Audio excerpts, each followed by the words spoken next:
अस्सलाम वालेकुम रहमतुल्लाह। दोस्तों, आप देख रहे हैं मुख्तसर पुर असर। आज की एपिसोड नंबर 16 का आगाज़ करते हैं और 16 में यानी कि ये सबसे ज़रूरी एपिसोड है।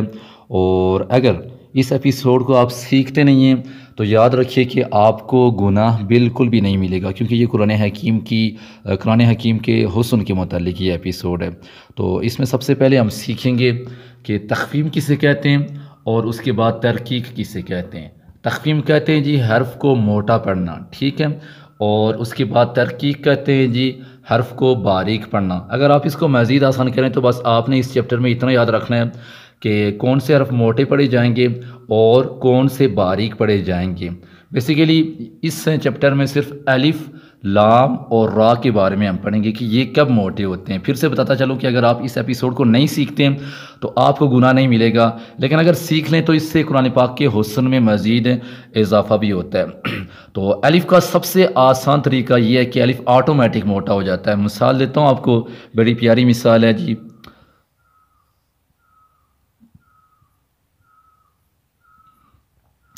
अच्छा जी, यहाँ पर मैंने लिखा है कौल।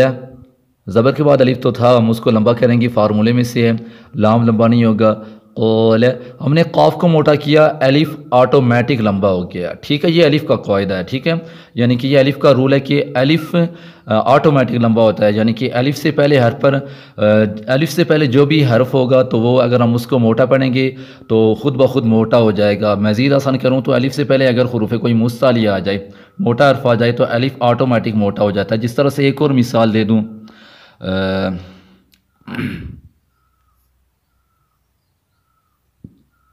गाना, ये देखें कि अलिफ से पहले बारीक हर्फ है काफ, ये मोटा काफ नहीं है, ठीक है। इसको पढ़ेंगे कैना, अलिफ ऑटोमेटिक बारीक हो गया। तो अलिफ के मामले में आपको ज़्यादा उलझन लेने की ज़रूरत नहीं है, इसको क्रॉस कर देते हैं, ये ऑटोमेटिक हो जाता है। और उसके बाद आता है जी लाम। लाम का भी बिल्कुल आसान है, इसको मज़ीद में आसान कर देता हूँ मिसालों से। लाम कौन सा मोटा होता है? सबसे पहले आपने इस शेप को याद रख लेना है कि ये वाला लाम, इसको कहते हैं अल्लाह वाला लाम, ठीक है। अल्लाह वाले लाम से पहले हर्फ पर ज़बर और पेश आ जाए तो उस लाम को हमेशा मोटा पढ़ते हैं। ये वाला, ये जो लाम आपको नज़र आ रहा है, इस लाम को हमेशा मोटा पढ़ेंगे। ये इस वाले लाम को अल्लाह वाला लाम कहते हैं। बाकी जितने भी लाम आते हैं, मिसाल दे देता हूँ, जिस तरह से ये अल्लाह वाला लाम है, ठीक है, क्योंकि इससे अल्लाह वाले लाम की पहचान ये होती है कि एक लाम खाली होता है, दूसरे के ऊपर शद होती है। ऊपर आप देख लें हुवल्लाहु, एक यहाँ पर अल्लाह वाला लाम आया हुआ है क्योंकि एक लाम खाली है, दूसरे के ऊपर आई हुई है जी, खड़ी ज़बर आई हुई है, शद आई हुई है, ठीक है। और उसके बाद इन्नल्लज़ीना, ये अल्लाह वाला लाम नहीं है क्योंकि इससे पहले आप देख सकते हैं दूसरा लाम मौजूद नहीं है, ये वाला अल्लाह वाला लाम है। और उसके बाद ये अल्लाह वाला लाम है। अभी हम मज़ीद पढ़ेंगे मिसालों से पहले मैं क्लियर कर दूं कि अल्लाह वाला लाम, अल्लाह वाले लाम से पहले आपने ये याद रखना है कि ज़बर हो और पेश हो तो अल्लाह वाला लाम मोटा पड़ जाएगा। यह आपको मिसालों से यहाँ से समझा देता हूँ। तो ये वाला हरफ पढ़ लेते हैं सबसे पहले। जिस तरह से यहाँ पर आप देख सकते हैं अल्लाह वाले लाम से पहले हरफ पर ज़बर है, तो हम इसको कैसे पढ़ेंगे? अल्लाहु, मोटा करके पढ़ेंगे अल्लाहु। और उसके बाद अल्लाह वाले लाम से पहले ज़बर आई हुई है तो इसको पढ़ेंगे मोटा, वल्लाहु। यहाँ भी ज़बर आई है तो मोटा पढ़ेंगे फल्लाहु, इधर भी मोटा पढ़ेंगे, ज़बर आई हुई है इन्नल्लाह। यहाँ भी वाव के पर ज़बर है और आगे अल्लाह वाला लाम है तो मोटा पढ़ेंगे हुवल्लाहु। यहाँ भी इसको मोटा पढ़ेंगे मिनल्लाहि। अब यहाँ पर आप आगे देख सकते हैं कि अल्लाह वाले लाम से पहले हमने ज़बर और पेश का ख्याल रखना था, यहाँ पर पेश आ चुकी है, यहाँ पर भी मोटा करेंगे रसूलुल्लाहि। और उसके बाद रदियल्लाहु मोटा पढ़ेंगे, यहाँ पर भी मोटा पढ़ेंगे क़ौलुल्लाहुम्मा। और अगर ज़ेर आ जाए तो याद रखिएगा कि अल्लाह वाले लाम से पहले हर्फ पर ज़ेर आ जाए तो अल्लाह वाला लाम बारीक पढ़ा जाता है, ठीक है। अब ज़ेर की मिसाल आ रही है, सबसे पहले हम देखते हैं लिल्लाही, लिल्लाही नहीं पढ़ेंगे, ठीक है। लिल्लाही, यहाँ पर भी ज़ेर आई है, बिल्लाही, यहाँ पर भी ज़ेर आई है, बिस्मिल्लाही, और यहाँ पर भी ज़ेर आई है क़ुलिल्लाहुम्मा। फार्मूले का भी ख़ास ख्याल रखना है, जो हुरूफ लंबे होंगे आपने उनके अलावा बाकी किसी भी हर्फ को लंबा नहीं करना है। तो ये वाला अल्लाह वाला लाम नहीं है। पहचान किया मैंने आपको बताई कि अल्लाह वाला लाम एक इस तरह होता है, एक ये वाला लाम खाली होता है, दूसरे के ऊपर ये शद होती है और खड़ा ज़बर होता है, ठीक है। ये पहचान आपने देख लेनी है।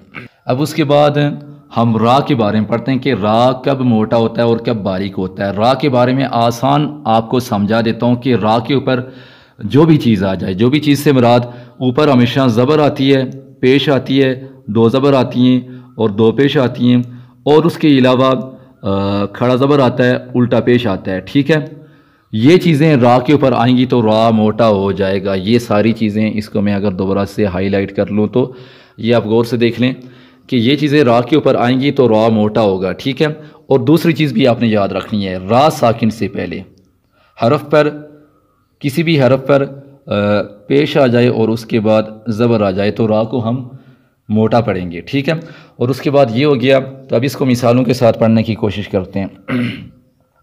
यहाँ पर आप देख सकते हैं कि रा के ऊपर ज़बर है तो रा को मोटा करेंगे और रा आगे पढ़ेंगे राजुलुन, और उसके बाद यहाँ पर आप देख सकते हैं आखिरी वाला जो रा है, रा के ऊपर ज़बर है, रा के ऊपर जो भी यानी कि ज़बर आ जाए, पेश आ जाए, खड़ा ज़बर उल्टा पेश आ जाए और उसके बाद दो ज़बर दो पेश आ जाए तो रा को मोटा पढ़ते हैं। अलम तरा, और उसके बाद रा के ऊपर पेशा मोटा पढ़ेंगे रुज़िक़ू, और उसके बाद अक्सरू, रा के ऊपर पेशा आखिरी वाले रा को तो मोटा करेंगे इसको। अजरन, रा को मोटा करेंगे, दो ज़बर है, और उसके बाद रा के ऊपर दो पेशा मोटा करेंगे अजरुन, पीछे था अजरन, अजरुन, और उसके बाद रा के ऊपर खड़ा ज़बर है इब्राहीम। अब रा साकिन से पहले मैंने बताया था कि किसी भी हर पर ज़बर हो या फिर पेश हो तो रा को मोटा करेंगे। तो यहाँ पर हमारे पास आई है जी रा साकिन से पहले आइन आया हुआ है। ठीक है, तो आइन के ऊपर ज़बर है तो इसको मोटा करेंगे अर्शुन। ठीक है, और उसके बाद अम स्वबरुन, रा साकिन से पहले हर पर ज़बर है, मोटा करेंगे अम स्वबरुन, और उसके बाद रा साकिन से पहले हर पर पेश है तो रा को मोटा करेंगे तुरजिऊन, और उसके बाद रा साकिन से पहले हर पर पेश है, यहाँ पर भी इसको मोटा करेंगे युरज़क़ून। अब रा साकिन से पहले हर पर ज़ेर है।